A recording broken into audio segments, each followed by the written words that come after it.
কখনো কি তুমি আকাশকে বলেছ আমার কথা? কখনো কি তুমি বাতাসকে ডেকেছ, জেনেছ বুঝেছ আমার ব্যথা আকুলতা? কখনো কি তুমি আমার আমি তোমার বলে চিৎকার করে কাঁদুনি?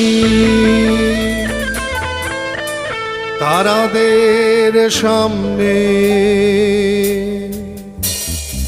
গেছি, তুমি জানো, জেনে আমার জন্যে না হয় কিছুটা মানো।